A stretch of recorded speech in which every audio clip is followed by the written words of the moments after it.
Բարև ձեզ, եթերում ֆուտբոլի ժամն է։ Բարև ձեզ, վերջին մեկ շաբաթվա ընթացքում մեր ֆուտբոլի գլխավոր իրադարձությունը շարունակում է մնալ Հայաստանի ազգային հավաքականի ֆուտբոլիստ Արազ Օզբիլիսի տեղափոխությունը թուրքական Բեշիկտաշ։ Ու չնայած այն հանգամանքին, որ Արազը առաջիկա 4 ամիսների ընթացքում վարձավճարով հանդես է գալու իսպանական Ռայո Վալեկանոյով, ամեն դեպքում նա համարվում է թուրքական թիմի անդամ, ընդ որում այդ տեղափոխությունը ունի ոչ միայն մարզական, այլ նաև ինչ որտեղ քաղաքական երանգներ։ Այս մասին ենք։ Այո, մենք ինչ որ չափով խոսեցինք նախորդ հաղորդման ընթացքում, բայց այն ժամանակ դեռ գործարքը կայացած չէր, ուղղակի ենթադրություններ էին, հիմա արդեն որպես փաստ պետք է նշենք, որ Արազ Օզբիլիսը պայմանագիր է կնքել Բեշիկտաշի հետ, եւ այսօր այդ թեման քննարկելու ենք թուրքագետ Գևորգ Պետրոսյանի եւ հայտնի հաղորդավար Եգոր Գլումովի հետ։ Բարի երեկո։ Բարև եւ միանգամից սկսենք այս տեղափոխության նշանակության մասին խոսել, ինչպիսին է ձեր կարծիքը, սա ֆուտբոլ է թե քաղաքականություն եւ արդյոք իրավունք ունեն այդ երկու հասկացությունները զուգորդվել։ Երևի սկսեմ մարզական տեսանկյունից կարծում եմ սա քայլ առաջ էր Օզբիլիսի համար, քանի որ Բեշիկտաշ իր ներուժով եւ ներկայում իր խաղացած ֆուտբոլով ավելի գերադասելի է, քան Սպարտակը եւ կարծում եմ Ռայո Վալեկանոյում փորձ ձեռք բերելուց հետո արդեն ավելի հիմնավոր կարող է ամրապնդվել Բեշիկտաշի կազմում։ Իհարկե սա մարզական կողմն է, սակայն քաղաքական ենթատեքստը, ինչպես նշեցիք, նույնպես կա, այստեղ այդպես բավական երանգներ կան, որոնց մասին կարծում եմ ավելի ուշ կարելի է խոսել, որովհետև հասկանալու համար Օզբիլիսի տեղափոխությունը պետք է հասկանալ թուրքական ֆուտբոլի պատմությունը եւ պետք է հասկանալ, թե ինչ է իրենից ներկայացնում Բեշիկտաշ ֆուտբոլային ակումբը։ Այդ մասին դեռ խոսենք, Գոր, ինչ ես կարծում։ Ես կարծում եմ, որ Արազ Օզբիլիսի տեղափոխվելը թուրքական հայտնի թիմ, դա բացարձակ ոչ մի քաղաքական ազդեցություն չպետք է ունենա, քանի որ մենք ունենք շատ ուրիշ հարցեր Թուրքիայի հետ լուծված եւ չլուծված, որի շուրջ կարելի է ժամերով եւ տարիներով խոսել, սկսելով ձեթից, ձիթապտուղից, վերնաշապիկներից, ջինսերից, կոշիկներից, անտալիաներից, ուրեմն Երևանից Ստամբուլ մեկնելու հնարավորությունից, որը որ շաբաթական 6 օր մենք ունենք այսպես հնարավորություն Երևանից նստել ինքնաթիռ եւ հասնել Ստամբուլ։ Այդ ամեն ինչը մի կողմ դրած մենք սկսում ենք որոշել ինչ որ բաներ մարդկանց տեղ դատել, եկեք դատելով զբաղվեն համապատասխան օրգանները, իսկ մենք պարզապես ուրախանանք Արազի համար, որովհետեւ իրոք չգտնելով իրեն Սպարտակում նա այսօր խաղա ֆուտբոլ վերջապես եւ դավ կլինի թե մեզ, թե մեր հայկական հավաքականին Հայաստանի, թե Արազին, որովհետեւ նա վերջը ֆուտբոլիստ է, ոչ թե ինչ որ մարդ, որին որ պետք է հիմա մենք բոլորս փորձենք ասել Արազ դու պետք է սենց անել կամ նենց անել։ Ես ընդհանրապես ոչ մի խնդրեմ չեմ տեսնում։ Արդյոք դեր է խաղացել Արազ Օզբիլիսի ձեր կարծիքով որոշման մեջ այն փաստը, որ նա ծնվել եւ մեծացել է Թուրքիայում։ Եթե այդպես չլիներ, նա ձեր կարծիքով կայացներ նման որոշում, թե ոչ։ Ընդհանրապես թուրքական մամուլը մշտապես ուշադրության կենտրոնում էր պահում Օզբիլիսին, անգամ երբ նա խաղում էր Ռուսաստանի առաջնությունում, այսպես նրանք շեշտում էին, որ ազգությամբ հայ, սակայն Թուրքիայում ծնված ֆուտբոլիստ է եւ մշտապես այսպես թուրքական ֆուտբոլային հանրությունը ուշադրության կենտրոնում էր պահում։ Այնպես որ Թուրքիայում ծնված եւ Այաքսի ակադեմիայով անցած եւ Ռուսաստանի առաջնությունում խաղացող ֆուտբոլիստը պետք է որ գրավեր թուրքական ակումբների ուշադրությանը, կարծում եմ դա բավական սպասելի էր։ Ես մեկ գաղտնիք բացեմ, ուրեմն Արազը մինչ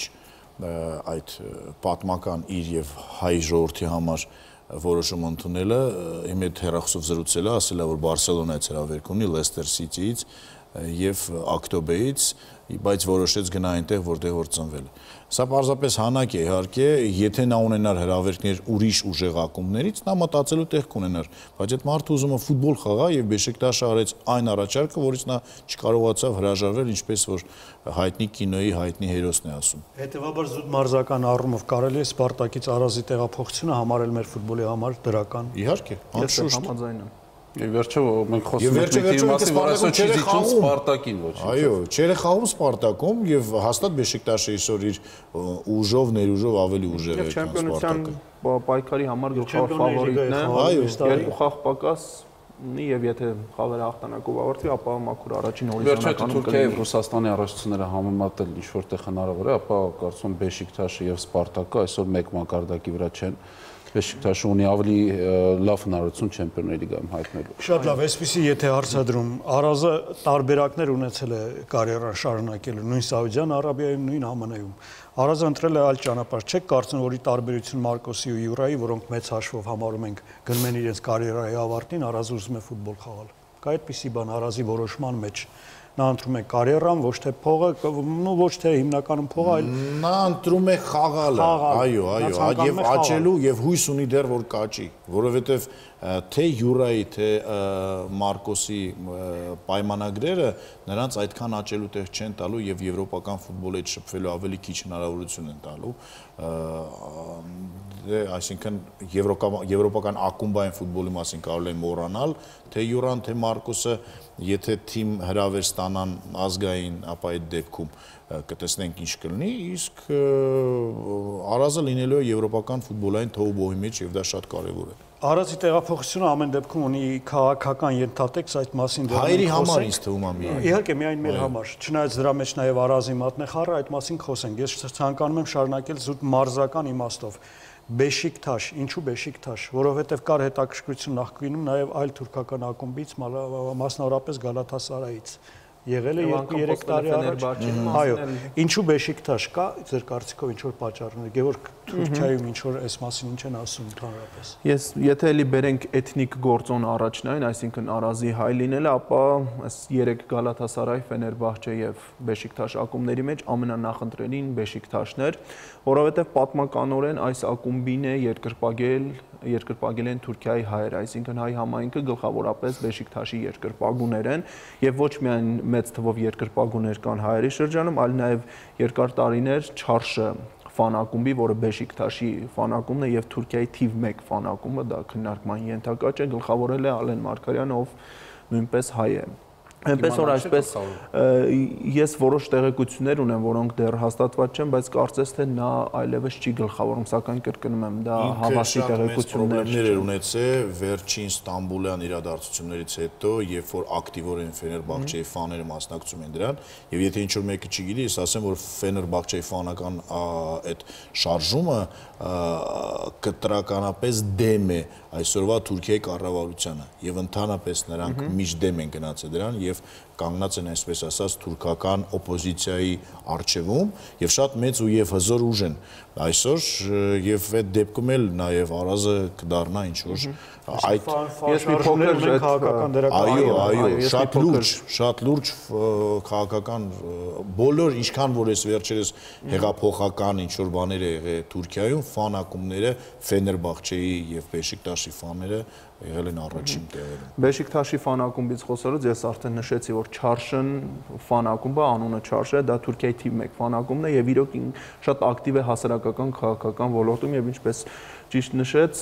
ուրեմն 2013 թվականի Գեզի ցույցերի ժամանակ, երբ Թուրքիայում այդպես հակակառավարական ցույցերի հզոր ալիք էր, առաջամարտիկ հենց Չարշը ակումբներ, այսինքն նաեւ քաղաքական այսպես ուղղվածության ֆան շարժում է եւ իրոք կարեւոր դեր եւ տեղ ունի թուրքական հասարակությունում եւ այստեղ հայերի դերակատարումը նույնպես իր այսպես արձագանքներն է գտել իդեմս նրա որ այդ շարժումի վերջո գլխավորում է ազգությամբ հայ Այսինքն Արազի որոշումը նաև այդ ուղղությամբ պետք է դիտարկել, որ հայերը ավելի շատ կաջակցեն։ Կարծում եմ պետք է նաև դիտարկել, եթե կրկնում եմ վերցնում ենք էթնիկ գործոն, ապա այսպես Թուրքիայում բնակվող հայի կամ Թուրքիայում ծնված հայի համար Բեշիկտաշը ամենանախընտրելի տարբերակն է եւ Արազը Բեշիկտաշի հերոստալիքին տված հարցազրույցի ընթացքում էլ չէր թաքցնում, որ հայրը նույնպես խորհուրդ է տվել ընտրել Բեշիկտաշը, որի երկրպագուները առանձնանում են իրենց նվիրվածությամբ եւ հավատարմությամբ։ Եվ այդ թաղամասը, որից որ Բեշիկտաշը ծնվել է, ի վերջո դա Ստամբուլի հայ-հունական թաղամասն է, որը որ գտնվում է եվրոպական մասում, Ստամբուլ քաղաքի եւ որ ասում են Պոլս, հենց պատկերացնում են այդ թաղամասը, դա շատ կարևոր է։ Զրույցը հետաքրքրում է, պարզում է երկու թուրքագիտ ենք հրավիրել։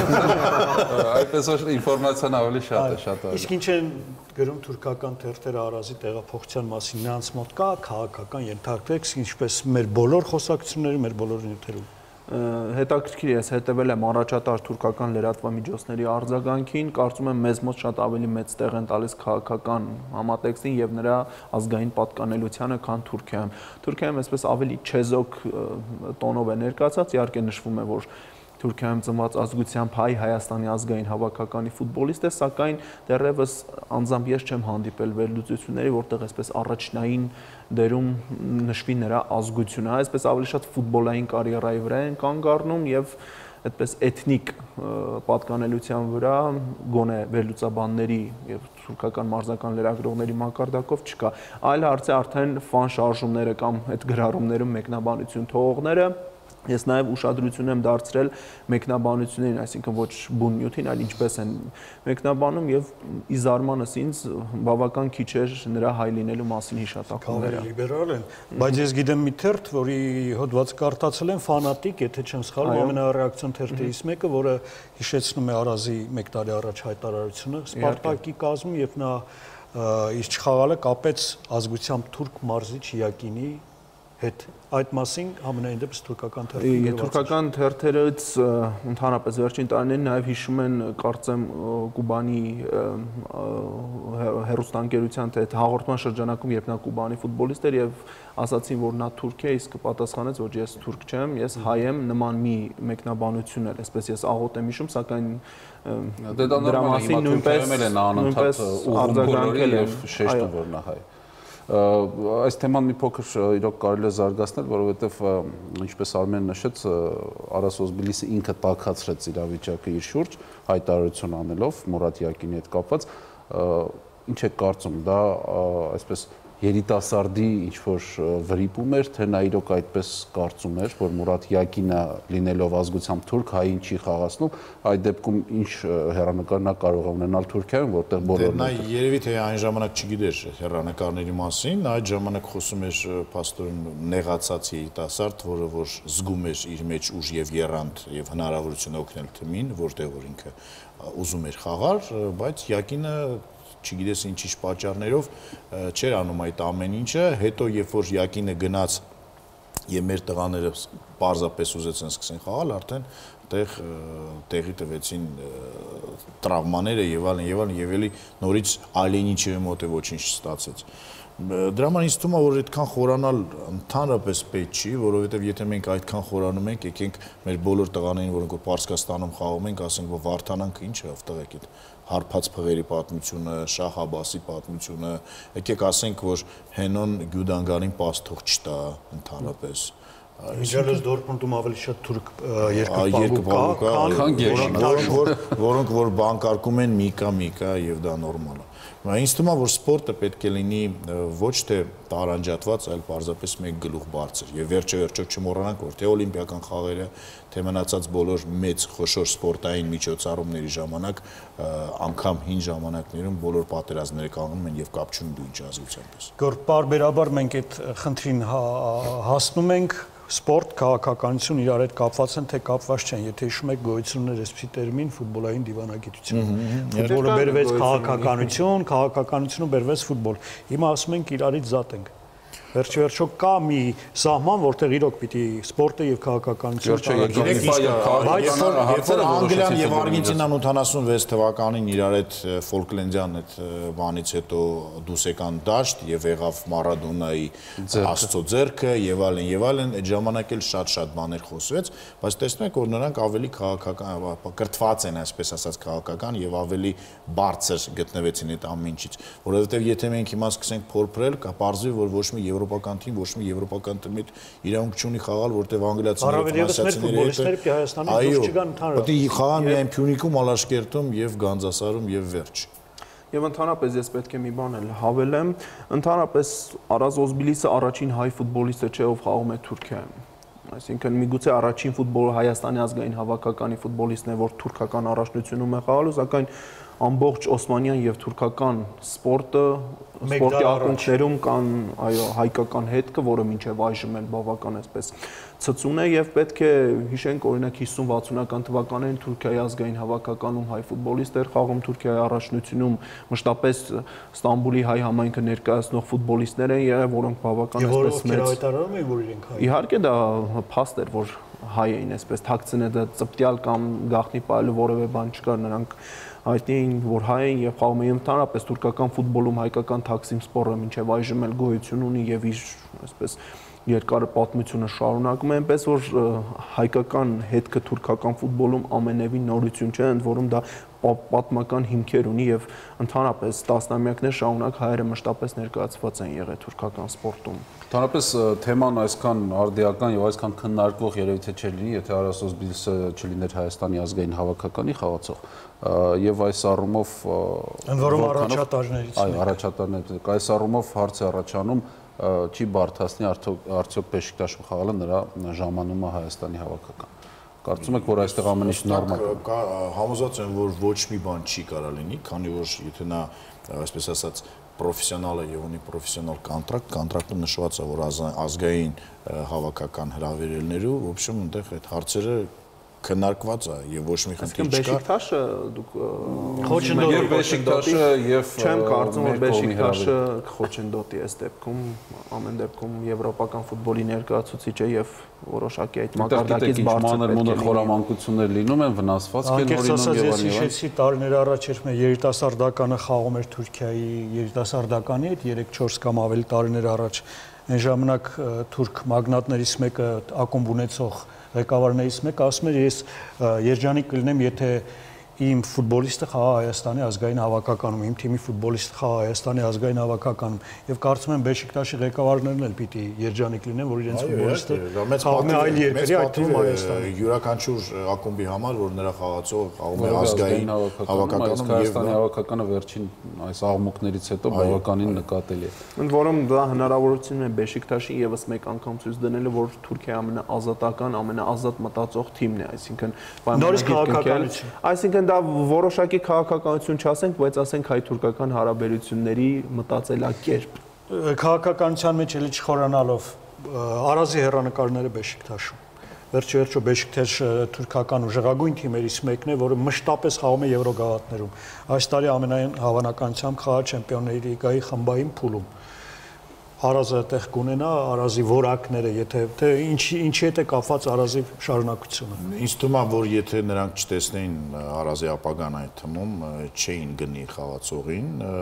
ամեն ինչ կախված կլինի մոտակա 3-4 ամսվանից եւ տեսնենք ինչպիսի ֆիզիկական եւ խաղային իրավիճակում կզգա իրեն Ռայոյում, իսպանական ֆուտբոլում։ Իսկ հետո, եթե նա իրեն այդտեղ լավ դրսևորեց, ես համոզված եմ, որ դուրս կգա Բեշիկտաշում եւ կօգնի նրանց, քանի որ Բեշիկտաշի կալենդարն էլ է երկար, նրանք իրանց չեմպիոնատը խաղում են, իրանց գավաթը խաղում են, լիգի չեմպիոնով պիտի խաղան, այսինքն նրանց պետք են մարդիկ, որոնք որ կարող են դուրս գալ եւ օգնել թիմին։ Լավ կլինի մեզ իհարկե, մենք բոլորս ցանկանում ենք, որ նա լինի համար 1 իր դիրքում եւ այն խաղացողում տեղը նա պետք է զբաղեցնի նստած լինի այնտեղ, բայց չգիտեմ դեռ այդպիսի հույսեր չունեմ, որովհետեւ Բեշիկտաշը այսօր ցույց է տալի հիանալի խաղ եւ ոչ մի խնդիր չունի դեռ։ Եվ ես մի փոքր հավելում անեմ, այսպես կրկին հողում անելով թուրքական ֆուտբոլային հասարակության ներկայացուցիչներին, նրանց մոտ հիմնական մտավախությունը վնասվածքներն են։ Այսինքն բոլորը փաստում են, որ Արազը բավական տաղանդավոր եւ այսպես հետաքրքիր ֆուտբոլային ճանապարհ անցած ֆուտբոլիստ է եւ կարող է իրապես ուժեղացնել Բեշիկտաշի հարձակման գիծը, սակայն այս մտավախությունը, որ նա կարող է վնասվածքներ ստանալ, դա նույնպես մշտապես առկա է։ Վնասվածքները առանձին թեմա են Արասոս Բիլսի հատկապես ընդհանրապես բոլոր հայ տղաներին, որոնք որ անցել են Այաքսի ակադեմիան։ Այո։ Հաստենք որ Արազը այն սակավաթիվ մեր առաջատարներից մեկն է, որը ունի արդեն հստակ ապագա իր համար թիմ եւ այլն, ինչ ես կարող ասել այ մյուս ֆուտբոլիստների մասին, որովհետեւ եթե մենք վերցնենք մեր հավաքականի պոտենցիալ 20 ֆուտբոլիստներ, ապա 10-ը կամ Հայաստանում են կամ դեռևս թիմեր չունեն։ Ես առաջարկում եմ շատ կարճ հայկական ֆուտբոլի դուն վերադառնանք Արասոս Բիլսի թեմայից եւ այ մեր թիմերի մասին խոսենք, որոնք այսօր տարբեր վայրերում, տարբեր երկրներում ուսումնամարզական հավաքներ են անցկացնում եւ մեր երկու ակումբներ Բանանցը եւ Արարատը Սոչիում են, որտեղ անցկացնում են հավաքներ եւ արդեն հասցրել են նաեւ ստուգողական հանդիպումներ անցկացնել։ Մասնավորապես Բանանցը խաղացել է Սոչի ակումբի հետ, որը կարծես թե արդեն գոյություն չուներ, բայց չգիտես ինչպես ստացվել է այս հանդիպումը անցկացնել։ եւ Բանանցը հաղթել է 6-1 հաշվով։ Մեր թիմի կազմում գոլ եղինակ են դարձել Նաիրի Մինասյանը, Պետրոս Ավետիսյանը, Միգել Լոպեսը, Էդգար Մովսեսյանը, Ացամաս Բուրաևը, Բանանցի նորեկը, որը Գանձասար Կապանից է տեղափոխվել, եւ Զավեն Բադոյանը, եւս մեկ նորեկ Բանանցի կազմում։ 11 մետրանոցից է Սոչին միակ գնդակը խփել, ինչ վերաբերում է Արարատին, ապա ԲՄԱ Էներգիա ակումբի հետ է խաղացել Արարատը եւ պարտվել է 0-1 հաշվով, Արարատի մրցակցի կազմում գոլային փոխանցում է կատարել Ռուսլան Կորյանը։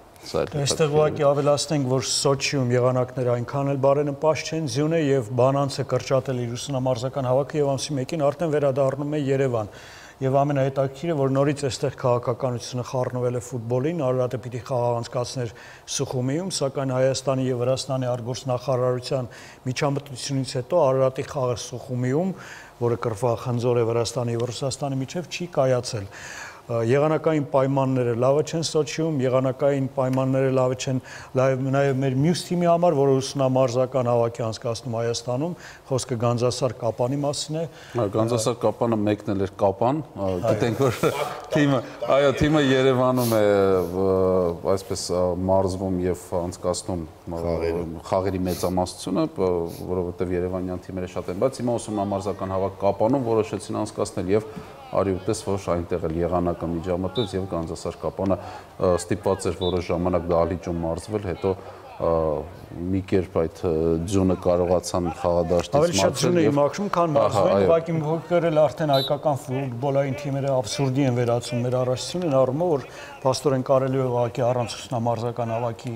խաղալ, առավել եւս ունենք երկու թիմ, որոնք ընդհանրապես դեռևս կազմավորված չեն, եթե Գանձասար Կապանը Կապանում է, ապա մի կան Թբիլիսիում է եւ թիմ է հավաքում, այստեղ կա ընդամենը մարզիչների հռեալ նշանակում, Յուրան Սերգեյ Յուրանը գլխավոր մարզիչն է, Արման Շագերյանը մարզչական շտաբում եւ մի կան նոր թիմ է հավաքում, թե ինչ կստացվի, չգիտենք։ Իսկ մենք շարունակենք դեռ ուլիս Գանձասար Կապանից չհեռանանք, մենք ունենք կարծիք թիմի գլխավոր մարզչի Աշոտ Բարսեղյանի, տեսնենք ինչ է նա այս հավաքի մասին ասում, հետո կշարունակենք։ Ամենակարևորը, որ կարողանում ենք մեր ծրագիրը, որը կարողացել ենք ուրեմն մշակել են, կարողանում ենք կատարել։ Խնդիրներ չկան, այս պայմանները փառքաստու կարողացան կանել։ Այստեղ կմնանք մինչև ամսի 30-ը, 29-ի մի հատ երկկողմանի խաղ կխաղանք, կգնանք Երևան, Երևանում երկու հատ խաղ ունենք, ամսի 4-ին Փյունիկի հետ, ամսի 10-ին Արարատի հետ, որից հետո ամսի 12-ին եւս մեկ հավաք կկատարվի, որը ճշտվում է որտեղ կլինի եւ ինչպես կլինի։ Մեր եւս մեկ թիմ Հայաստանի ընթացիկ առաջացան առաջատարը Ալաշկերտը մարզումներ է անցկացնում Երևանում ֆուտբոլի ակադեմիայում եւ Ալաշկերտի մարզմանը ներկայ է եղել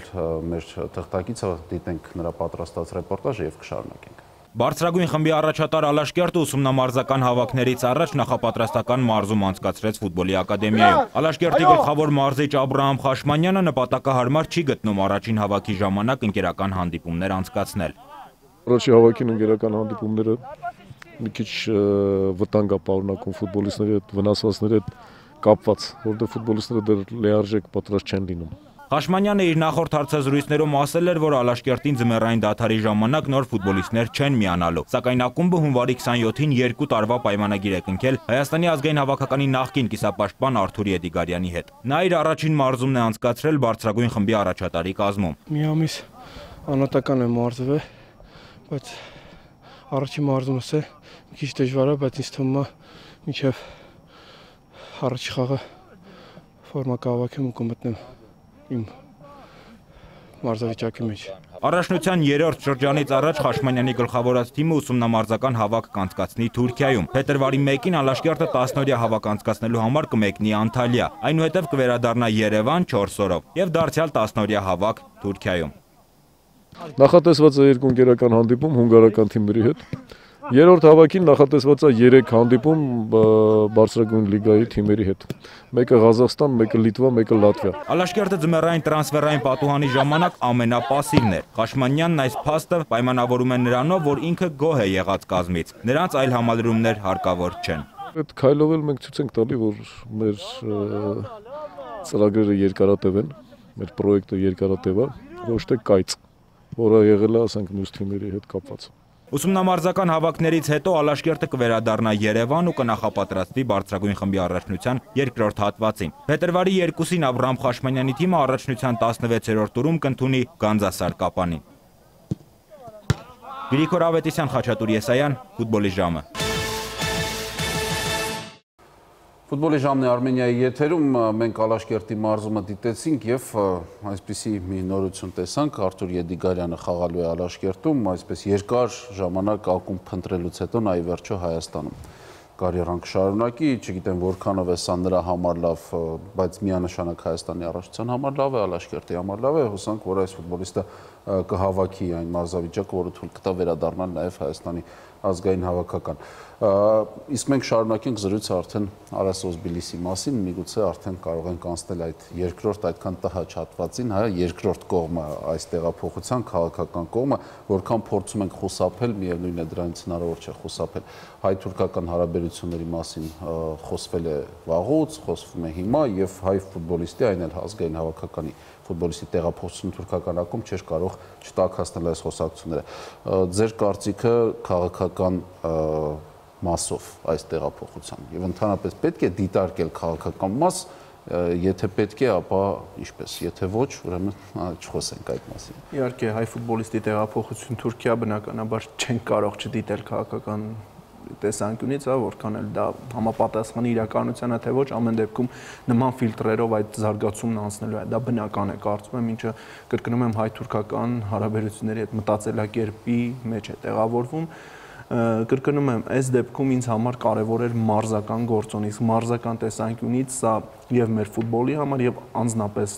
Արասոս Բիլիսի համար քայլ առաջ էր։ Եվ եթե սկսենք նման այս քայլերը այսպես մեծ նշանակություն տանք, ապա հայկական ֆուտբոլին եւ Թուրքիայի հետ կապող այլ զարգացումներ եւս եղել են, որոնք պետք է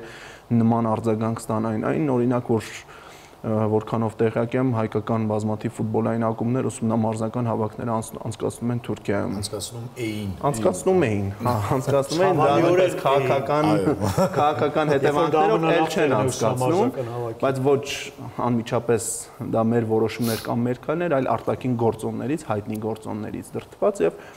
ինչու՞ չէ, պետք է հիշենք Հայաստան-Թուրքիա ֆուտբոլային հանդիպումը, երբ ֆուտբոլային դիվանագիտություն կոչեցել։ Այդ ժամանակ ես բուն հանդիպումը, զուտ ֆուտբոլային մասն եմ ասում, երբ Հայաստանի ազգային հավաքականի տարբերանշանի վրա, որքանով ես հիշում եմ, Արարատը չկար։ Ուստի դա կարծում եմ նույնպես մեծ ուշադրության արժանի զարգացում էր, այնպես որ դա եղավ շատ կարճ, խաղի ժամանակ արդեն կար։ 1-2 օր տևեց Արարատը։ Ամեն դեպքում նման զարգացում նույնպես եղավ եւ կարծում եմ, այսպես եթե սկսենք դետալային վերլուծել, ապա հայկական ֆուտբոլ Թուրքիա այդ կապում նույնպես բավական այսպես խոցելի եւ բարձրաձայնելի կետեր կան։ Արազը հանդես է գալի մի մարզաշապիկով Բեշիկտաշի, որի վրա կա թուրքական կիսալուսինը։ Շատերը համարում են, որ դա ինչ որտեղ լավ չէ։ Ինչ է կարծում, կեղծ հայրենասիրության հետ գործ ունենք։ Իմիջիալոց, եթե չգիտեն, հեռուստադիտողները Բեշիկտաշը միակ թիմն է, որը իրավունք ունի, քանի որ 52 թվականից չեմ սխալվի, ազգային ուրեմն դրոշի տակ դուրս եկե եւ պայքարել է Հունաստանի հավաքականի դեմ, այդ իսկ պատճառով նրանք իրավունք ունեն կրել այդ, որի գերբի վրա կա։ Այո, գերբի վրա կա ուրեմն կիսալուսինը եւ կարմիր ֆոնն։ Ինձ թվում է, որ պետք չի այդքան լուրջ այդ ամեն ինչին մոտենալ, դա իմ համար պարզապես սպորտ է, ես ընդհանրապես եղերնի հարց այստեղ չեմ կապում ոչ մի բանի հետ։ Նորից եմ ասում, մենք շատ ու շատ բաներ ունենք սովորելու մեր բոլոր հարևաններից։ Եթե մենք խելացի լինենք, մենք կարող ենք վերցնել Թուրքիայի օրինակը, որը որ 90-ականների մեջտեղին մոտավորապես զարգացել, բուռն զարգացավ թուրքական ֆուտբոլը, ազատելով թուրքական բիզնեսմեններին հարկերից, որ սկսեցին մեծ գումարներ դրեն ֆուտբոլի մեջ, եւ մենք տեսանք, թե ինչ եղավ աշխարհի խաղերի ժամանակ, Եվրոպայի առաջնության ժամանակ եւ ընդհանրապես Թուրքիայի միջքան աստղեր ծնվեցին հենց այդ ժամանակ եւ խաղացին եվրոպական լավագույն թմերում։ Ես շատ կուզեի, որ մեր Հայաստանի ներքին առաջնությունը լիներ այնքան ուժեղ, որ մեր բոլոր լավագույն տղաները խաղային մեր մոտ եւ մենք Մարկո Ռոյսին առնենք, թուրք ֆուտբոլիստ առնենք, Մեսսին առնենք, բայց ցավոք սրտի դա այդպես չէ։ Ցավոք սրտի մենք չենք կարող այսօր ոչ մի բան դրա մասին անգամ խոսել, երազել չեն կարող դրա մասին, ցավոք սրտի։ Դրա համար ինձ թվում է, որ պետք է խաղալ ֆուտբոլ, պետք է բարձր պահել իր ազգանունը եւ ծագումը եւ լինելով օրինակ Բեշիկտաշի լավագույն ֆուտբոլիստ, ինչի՞ չէ որ նա մեծ պատիվ կբերի հայ ժողովրդին եւ այդ ստադիոնը, որը որ աշխարհի Գինեսի գրքում գրանցված է որպես ստադիոն, ամենաբարձր ստադիոն աշխարհում, լեփլեցուն կլինի նաեւ հայ ֆուտբոլասերները, որոնք որ կգան եւ ուրախանան ձայնային, այո։ Դուք մտավախություն չունեք, որ Թուրքիայի այս քայլը կարող է հերրական նպատակներ ունենա հայկական ֆուտբոլի նկատմամբ, կոնկրետ Բեշիկտաշի կողմից հայ ֆուտբոլիստի գնելը։ Նման մտավախություն անկեղծորեն չկա ձեր մեջ։ Ես անգամ չեմ ես նույնպես ինչ կարա լինի։ Հերակա ծրագրեր, չգիտեմ, օրինակ հայկական ֆուտբոլի վրա ազդելու, հայ ֆուտբոլիստի կարիերան փչացնելու։ Հիմա ինձ նմանացնում է այդ ամինչը, որ ես երեք եթերում առավոտյան կարդացինք մի զվարճալի բան, որ մի հատ ռուս դեպուտատ շատ լուրջ դեմքով ասել է, որ այս խոզի գրիպը, որ Ռուսաստանում կան տարածված է, դա Ամերիկան ամեն ինչ է, բայց անգամ ոչ թե Ռուսաստանի միջոցով, այլ Ուկրաինայում է սկսել այդ ամեն ինչը, ու տենց եկել են հասել են մեզ։ Հիմա նույնը ես մտածում եմ դրա մասին, դա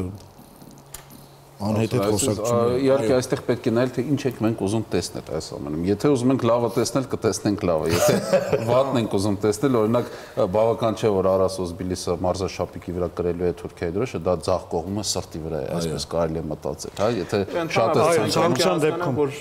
շատ հակոստներ, որոնք կրում ենք նույնպես պատրաստված է Թուրքիայում բանը, պետք է թե մանրանանք, դա արդեն պետք է ամեն ձեթի վրա, որ մենք շատ հաճախ օգտագործում են գրած Made in Turkey եւ այլն, կահույք, ես չգիտեմ, տրանսպորտային միջոց եւ այլն եւ այլն։ Եկեք դες բաների մասին մտածենք եւ հասկանանք, որ դա շատ ավելի ուղիղ աջակցություն է Թուրքիան, քան այն, որ Արազը կրում է։ Վերջը թե հայերը կարող են գնալ Թուրքիա հանգստանալու, ինչու՞ չի կարող հայը գնալ Թուրքիա ֆուտբոլ խաղալու, այսպես էլ պետք է նայել։ Այնպես որ նորից եմ ասում, կախված է նրանից, թե ինչ ենք մենք ուզում տեսնել։ Ամբողջի քաղաքական իմաստի ամբողջ այդ նրբերանգների մեծ մասը Արազը ինքը արեց անցյալ տարի իր հայտարարության, որը կարծում եմ շատ անզգույշ հայտարարություններ ֆուտբոլիստի կողմից։ Գիտեք, երևի թե խորհրդատուներն ավելի խորապես են տեղյակ, շատ լավ գիտեն, պատկերացնում, որ միգուցե դա նաև Արաս Օզբիլիսի մտահղացումը չէր, ուղղակի նրան հորդորեցին, նրան հուշեցին եւ գիտեմ ովքեր եւ ինչու, բայց նա այդ հայտարարությունը արեց այդպես երևի թե չմտածելով։ Անկեղծ ասած, ես ավելի շատ հույս ունեմ, որ ինչպես տարբեր երկրներում ֆուտբոլային ֆան շարժումներ այո եւ Թուրքիայում եւ Եգիպտոսում եւ այլ երկրներում ունեն մեծ ազդեցություն քաղաքական իմաստով, ես հույս ունեմ, որ Արազի տեղափոխությունը կդառնա մեր համար դրական քաղաքական քայլ մեր հետագայում, այո, ինտեգրվելու եվրոպական երկրներին, ուղղակի դառնալու։ Չմոռանանք, որ Թուրքիայում այսօր շատ ու շատ հազարավոր հայեր են ապրում, հայեր, որ հայաստանցիներ, հայեր են, որ Թուրքիայի հայեր են,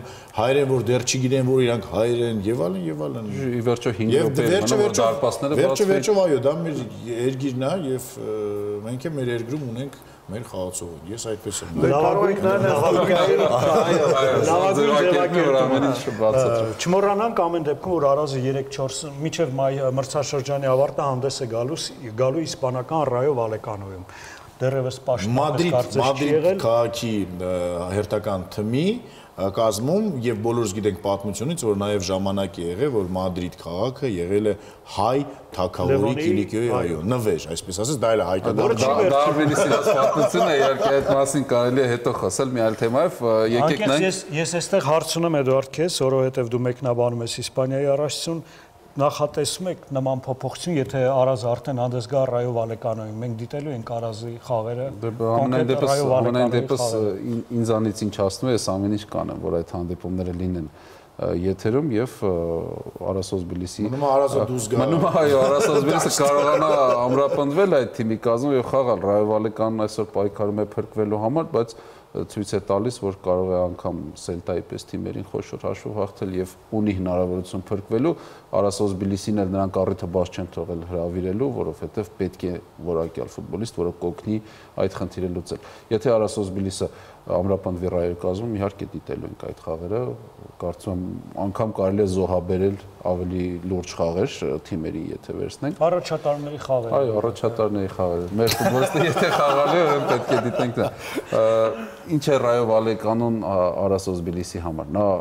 այս թիմը համապատասխանում է այդ խնդրի լուծմանը, որ նա այստեղ մարզավիճակ ձեռք բերի եւ հետո համապատասխանի արդեն Բեշիկտաշի մակարդակին։ Իհարկե, տրամպլին է, պարզապես, որտեղ որ նա հիմա ինքը ֆորմայի մեջ չի,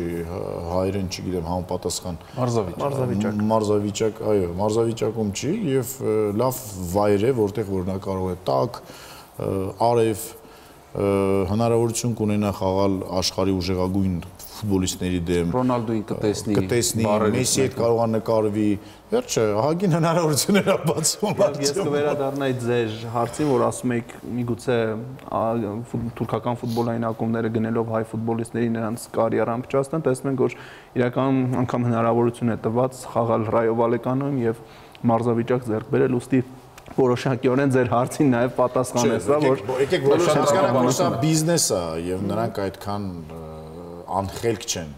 Գումար ծախսեն, Լավ, այդ դեպքում Գևորգ, եթե չեմ սխալվում, Բեշիկտաշը այս տարի հայերենով շնորհավորել էր Սուրբ Ծնունդը։ Դա ինչ է, ամեն տարի է դա լինում։ Ես այդպես որ ասեմ ուշադիր հետևել եմ ամեն տարի թե ինչպես են շնորհավորել են կամ ոչ, բայց քանի որ արձագանք գտավ այս տարի, ենթադրում եմ, որ սա առաջին դեպքն է, այսինքն Twitter-ով եւ շնորհավորել են։ Բանակցությունները գնում էին Արասի հետ։ Արգելի հեռուստատորներ, խոսքը Twitter-յան էժի մասին է, երբ Twitter-ում հայերեն անգլերեն տառերով, հայերեն բառերով շնորհավորվում էր բոլորի Սուրբ Ծնունդը, եթե չեմ սխալվում, հունվարի 7-ին դա եղավ։ Այսինքն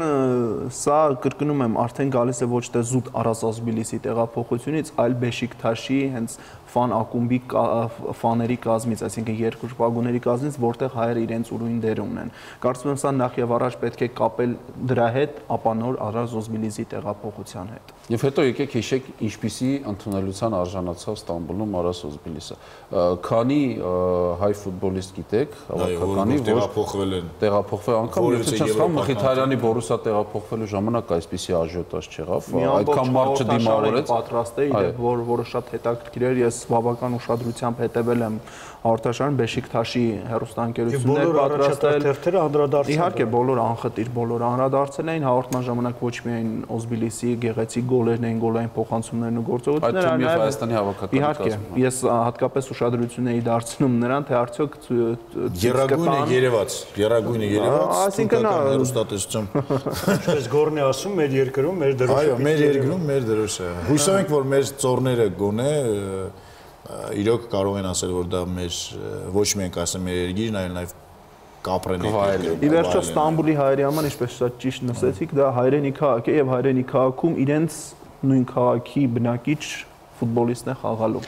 Ամփոփելով արդեն, ամփոփելով, սա այն բացառիկ հաղորդումներից է, երբ մենք հյուրեր ունենք ոչ ուղիղ ֆուտբոլային աշխարհից, բայց ունենք հյուրեր, ովքեր շատ ավելի միգուցե լավ գիտեն ֆուտբոլը, քան շատ մարդիկ, ում մենք հրավիրում ենք մեր եթեր։ 2 ամսից, արդեն 2 ամսից քիչ ժամանակ է մնում, Հայաստանի ազգային հավաքականը սկսում է իր հերթական, կամպանիան, նոր գլխավոր մարզչի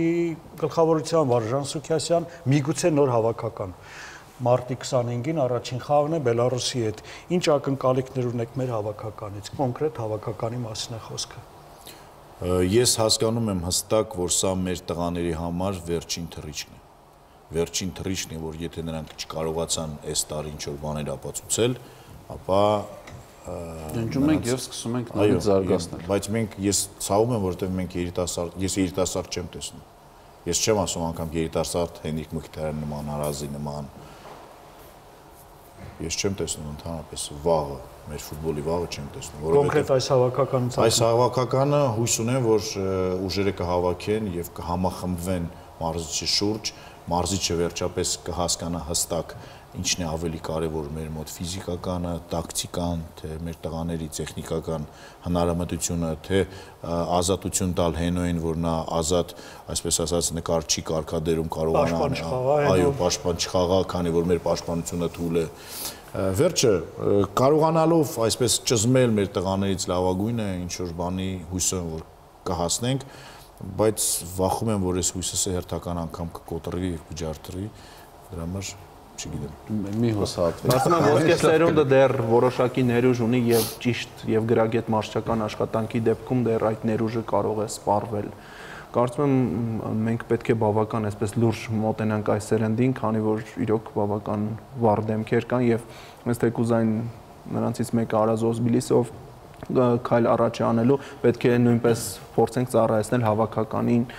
օգնություն տրամադրելու տեսքով, այսինքն Օզբիլիսը կարող է այս փորձը կիրառել նաև հավաքականում։ Շնորհակալություն, պարոնակ, շատ հետաքրքիր զրույցի համար, կարող էինք ավելի երկար խոսել, ցավոք ժամանակը սպառվում է, ֆուտբոլի ժամի հերթական թողարկումն էր Արմենիայի եթերում, շնորհակալություն ուշադրության համար, կհանդիպենք հաջորդ շաբաթ։